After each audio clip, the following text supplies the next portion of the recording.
Dr. John Dayal. Also an internet. Yes. So sorry. So, Sir John Dayal is an editor, author, human rights and civil liberties activist, and eyewitness to the targeted violence. Dr. John Dayal is one of India's foremost voices on human rights, and particularly the situation of religious minorities, having been a writer and activist for the past 4 decades. He is or has been a member of several governmental bodies, including the National Integration Council, and holds senior roles in numerous non-governmental organizations and networks, including as co-founder and Secretary General of the All India Christian Council. Welcome, sir. And let me begin by saying that every single government organization that I've ever been an honorary member of has failed and was a failure ab initio. Government organizations are bound to be that. Friends, I have come here to salute you. To salute your pain, to salute your memory, to salute your perseverance. I come to this hall often. I come to see victims weep for themselves alone, and not enough of them. We come here in August to remember another small genocide of Christians in Kandamal, Orissa, and this hall is not a third full. People forget. People want an artificial closure. People don't want to face the reality. They also do not want to face each other. I salute you, and Pulka sir is here, an old friend, we meet often. In fact, all of them but one is an old friend. One I'm meeting for the first time.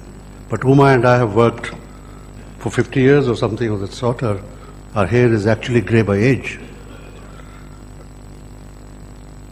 I wrote a book on the Indian emergency, 1975, 1977. It was a young reporter's book. It was also a manual of how the state works and how state employees, state structures become one organic body. When the commander says go, the whole state goes. When he or she, as the case may be, says come, they all come. When it says go and sterilize boys of 17, school teachers and college professors and DIGs of police, my dear sir, they go and they collect young boys and they sterilize them and they take their names and then go and they draw their salaries, because such is the law of the land at that time. And they go and say, okay, catch 70-year-olds and get them sterilized, and MD doctors and heads of institutions, college principals, AIMS directors, they'll do likewise. So when Uma says, and I was listening to Casey, a profound thinker, I respect him when he comes and speaks on strategy. The state is usurped, it's hijacked, or it is led. And these terms are the same. They were the same in 75, but there was no genocide of that kind, because then the state had turned on all its children. It had turned like some disease on itself, like an autoimmune system. Subsequent to that, it has chosen its targets. Yesterday you saw Hashimpura's judgment, how it happened, and we were all reporters there, we were all recording it. This is where I want to come to 84.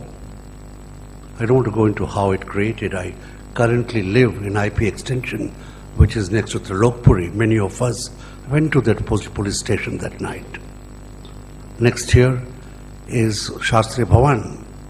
All of us. Hartosh is too young. But some of us who are old journalists now, or reasonably senior journalists then, There was a press conference on the first floor of the then PIB, and the newly Lieutenant Governor was holding it, and the press conference broke because there was a commotion on the street. All of us, including the Governor, went and looked outside from the window. And there was a mob chasing a Sikh taxi driver. They were our taxi drivers. They were taxi stand at the press club. And all of them were personal friends because they used to drive us home when we were too drunk to drive ourselves. And next to Shastri Bhavan, where again the taxi stand was our taxi stand. We knew those people personally. And they chased this man. And they jumped into what was then Ram Vilas Paswan's house. And they chased him in, and he jumped out. And that was the end of him. And that night, and the next night, and the next night, we saw those human torches that you read about. And 2 weeks later, on another trip to Bilaspur on the road, distant Bilaspur and Bhilai, you could see every 30 kilometers a truck burnt. And with the truck, the Sikh truck driver must also have burnt. I've always wondered how this massive organic plasm, you couldn't call it, moved. How did the state and the people, blood and flesh human beings, become one? How did they turn on each other? We have personal stories. My reporters, we had to go and bring them into our office basement and keep them there. And our own staff, newspaper, leftist, communist staff, turned on them. I was in the Patriot. Upinder Singh Bansal was my chief reporter, young boy. We saw them. How did they come together? How did they win? And since then I've been trying to grapple with this mystery. How after that massacre, after the genocide, as Casey so well explained, how did Mr. Rajiv Gandhi get 404 seats all by himself? What was the conscience of the people who could vote? Was the connection there? Who else? Because by normal mathematics, no single party can get that weight. Who all collaborated to ensure that Mr. Gandhi won, swept, like nobody can ever sweep again. Mr. Modi may try his best, frighten us, scare us, buy us. He can't get foreign forces. How did that happen? What were the politics of it? What was the churning that was taking place? What were they telling each other? Why should you go and vote for killers? Killers won, each one of them won. And that is what scares me. It scares me not just as a minority person, I don't care. It scares me as a citizen, as Uma said. What can happen here? Because at some stage or the other, we are all minorities. What happens if this gigantic alien turns on any one of us tomorrow or the day after? Where will we run? Where will we hide? Where could the Sikh hide in 84? I could go on telling you stories. They couldn't hide. They were chased out by the neighbor and by the aliens. Both. Uma said it so well. The Churas of the Lokpuri killed the Tarkhans and the others of the Lokpuri. But elsewhere, everybody else, Mr. Sharma and Mr. Verma, and possibly Mr. Varghese, also, who knows? That's what worries me. And that brings me to your battle. Your battle for justice, because whether it's you or the Muslims, the Christians, or the Dalits, we are all crying for justice. And the courts move not, the state moves not, the public prosecutors move not. If it were not for Pulka and a few others, the Sikh movement, the Sikh justice would have died out with the death of the first generation of Sikh lawyers. Evidence fades, witness protection doesn't exist in India, and we have seen it in court after court. How do we get the state then to act?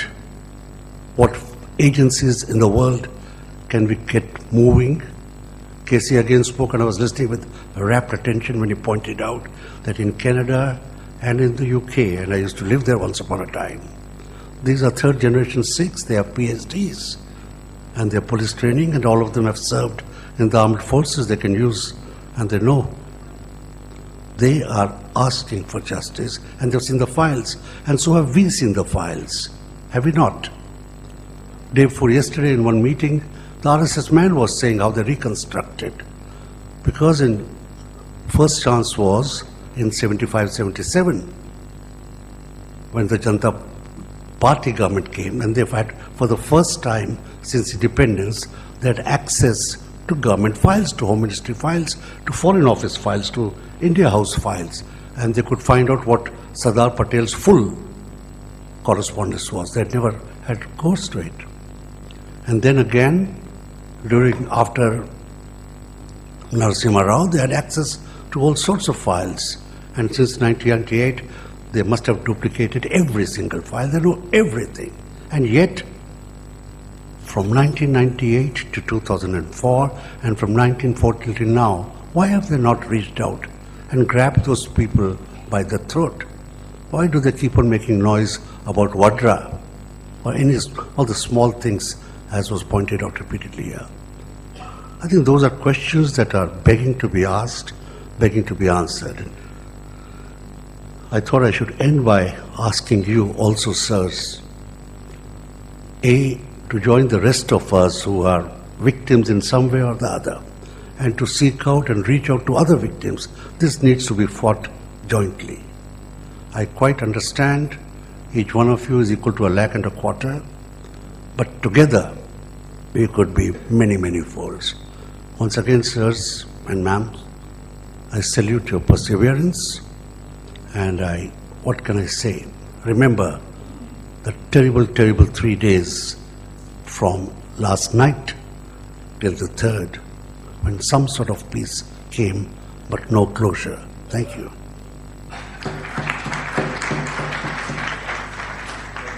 Thank you so much, sir.